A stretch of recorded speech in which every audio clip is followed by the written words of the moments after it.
Hello everyone, so here's a quick webisode about obtaining your copy of your IRS transcript for account transcript and wage and income transcript.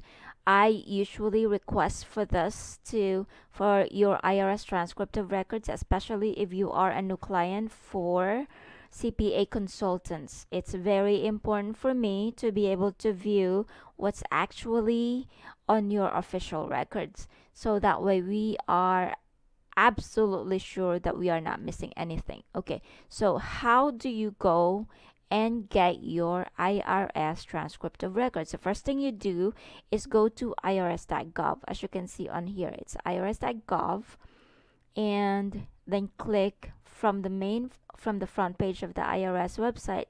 You have on here view your account. Click on that, and then to access it, click create or view your account.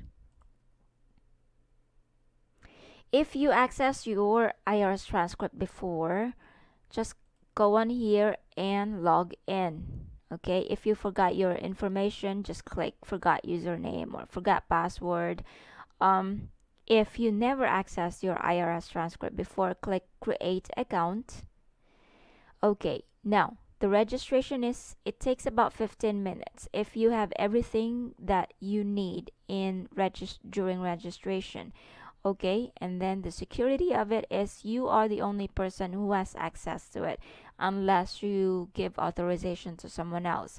Now, and this is free of charge. Don't go anywhere else because there's a few websites out there wherein they provide this information, but you have to pay. I charge for the TDS service if I have to get this myself, because of the amount of time that is required in talking to IRS. I do charge for this though.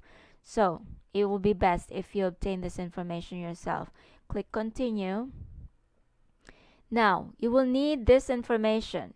During this time, make sure that the information that you provide on here is the same as the information from your most recent tax return. Your email address, birth date, social security number or ITIN, your tax filing status from the most recent tax return that you filed. If your most recent tax return is married filing joint, then make sure that you enter married filing joint.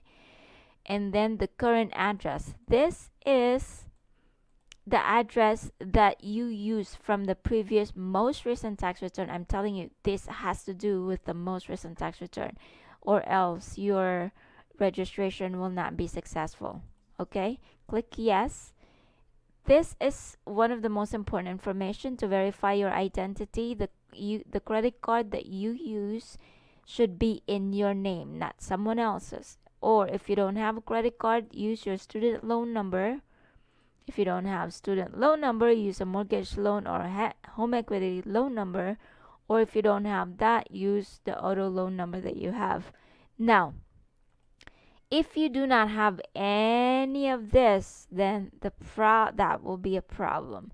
You will have to call IRS and call to request for them to mail you a copy of your tax return. Click yes.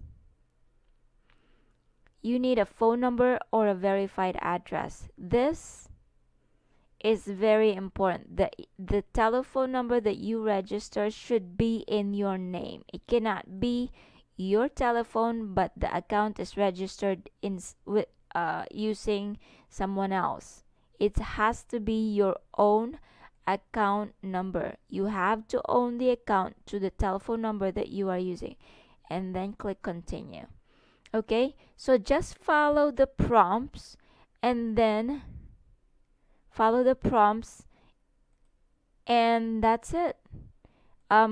If your registration is successful, then you will be able to see your transcript. Now let me show you what it looks like for a transcript of records.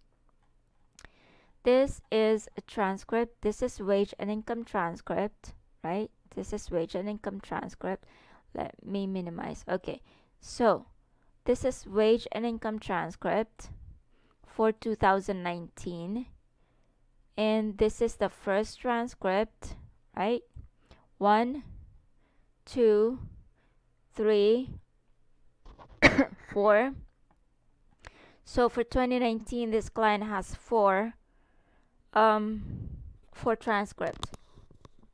Hold on.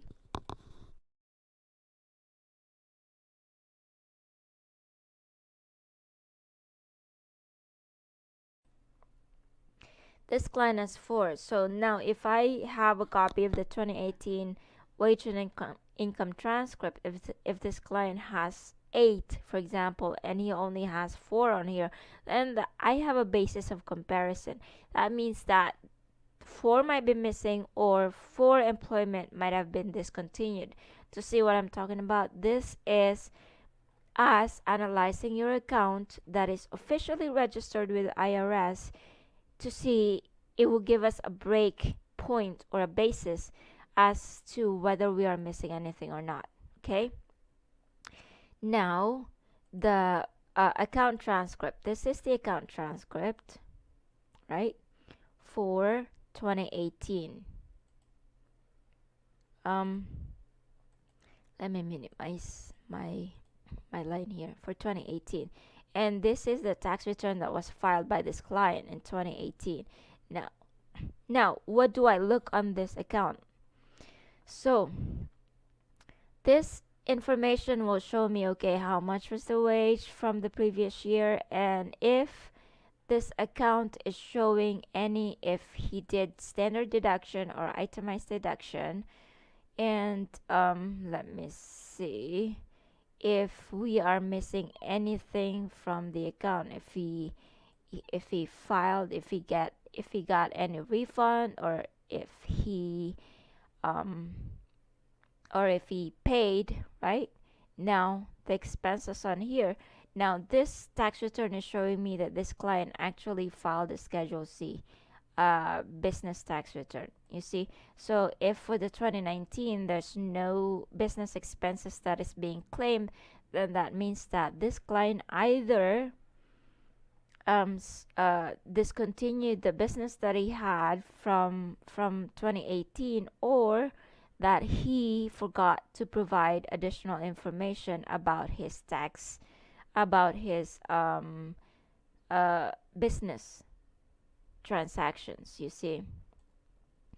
So this client did not have a Schedule D, so there's no investment income that was claimed for 2018. Do you see what I'm talking about? So usually we request for copies of the transcript for tax returns for the past 2 years, just to make sure that we have not missed anything on your account. So this is what reviewing your transcript is very important, especially the ones from from IRS, because IRS is the official record. And this allows us to make sure that we are not missing anything. Okay, now if you need additional information about this process or any guidance about this process, do not hesitate to contact us. This is our contact information, telephone number 310-800-1932, and our website is cpaconsultants.com. You can also go to book an appointment straight from our website right here, right? Appointments, book an appointment, and select the type of service that you will be needing from our account. So if it's tax preparation, click tax preparation, or we have a few options on here that you can register for an appointment for. Okay, so once again, thank you. If you're getting this webisode, that means that you are most likely one of our new clients or a prospective clients that we can that will be happy to service. Thank you very much, and as I said, do not hesitate to contact us. Thank you. Have a good day. Bye.